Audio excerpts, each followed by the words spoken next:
सबसे पहले समझते हैं कि इलेक्टोरल बॉन्ड्स हैं क्या और किस आधार पर सुप्रीम कोर्ट ने इसको जो है असंवैधानिक घोषित किया है। तो 2017 में सरकार एक ऐसा कानून लाई जिसे 2018 जनवरी से लागू किया गया।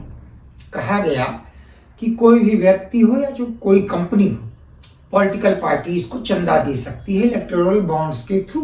वैसे बॉन्ड्स शब्द पर यहाँ गौर करिएगा कि बॉन्ड का जो प्रचलित अर्थ है वो यहाँ आपको नहीं दिखेगा। फिलहाल इसको समझते हैं। आरबीआई इसको जारी करती है और स्टेट बैंक से आप ये बॉन्ड खरीद सकते हैं। स्टेट बैंक को नहीं मालूम होगा कि आपने बॉन्ड खरीद कर किस दल को चंदा दिया।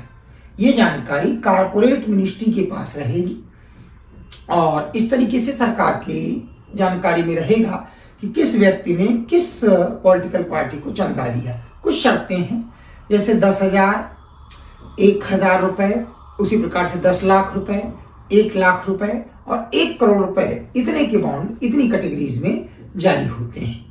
अब आपने एक बार बॉन्ड खरीद लिया, उसके बाद फिर आप जिस पॉलिटिकल पार्टी को चाहे उसके नाम से रिलीज कर सकते हैं। शर्त बस इतनी है कि उसको चुनाव में 1% से ज्यादा वोट मिले हों। अब ये चीज जो है बैंक को नहीं मालूम है कि किस व्यक्ति ने किस पार्टी को बॉन्ड दिया है और 15 दिन के भीतर वो पार्टी इसको कैश करा लेती है। पाया ये गया कि अब तक लगभग 6,000 करोड़ रुपए के ये बॉन्ड कैश कराए गए। इनमें से 94% से ज्यादा 1 करोड़ से ज्यादा की राशि के थे। यानी कारपोरेट सेक्टर, बड़ी बड़ी पार्टीज ने ये किसी पॉलिटिकल पार्टी को चंदा दिया था। कारपोरेट सेक्टर तात्पर्य बड़ी बड़ी कंपनियां, इन्होंने चंदा दिया था। तो इसको थोड़ा समझने की कोशिश करेंगे। सुप्रीम कोर्ट ने कहा कि आर्टिकल 19 फर्स्ट ए, जिसमें फ्रीडम ऑफ एक्सप्रेशन है, इसका पूरा उल्लंघन है। पता नहीं चल पाता है कि किसने किसको चंदा दिया, किसके चंदे के स्रोत कौन है। दूसरी बात, कारपोरेट मिनिस्ट्री के पास जानकारी है कि कौन सा व्यक्ति किस पार्टी को चंदा दे रहा है। तो जाहिराना तौर पे सरकार एक दबाव बना सकती है विपक्षी पार्टियों पर या उनके चंदा देने वालों पर, विशेष तौर पर कि आप इस पर्टिकुलर पार्टी से जुड़े हुए हैं।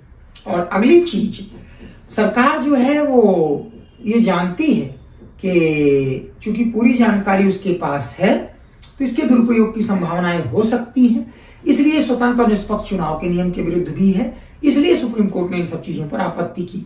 फिर थोड़ा सा इसको भी ध्यान रखेंगे कि ये जो बॉन्ड्स जारी किए गए हैं एक ढंग से चंदा है। बॉन्ड जैसा यहाँ कुछ नहीं है कि आप जिस व्यक्ति ने चंदा दिया है उसको कोई रिफंड मिलना है। फिर भी बॉन्ड नाम रखा गया इसका। एक चंदा है, चंदा देने वाला और जिस पार्टी को मिला, ये दोनों एक दूसरे के विषय में जानते रहेंगे। सरकार जानती रहेगी, आम जनता को कुछ नहीं पता चलेगा। तो एक ढंग से स्वतंत्र और निष्पक्ष चुनाव के मार्ग में भी ये बाधा था। अब सुप्रीम कोर्ट ने निर्देश दिया है, एक 5 सदस्यीय बेंच जिसकी अध्यक्षता DY चंद्रचूड़ यानी CJI ने की थी, कि मार्च तक पूरी जानकारी जो है डिस्क्लोज की जाए, किसने किसको कितना चंदा दिया है।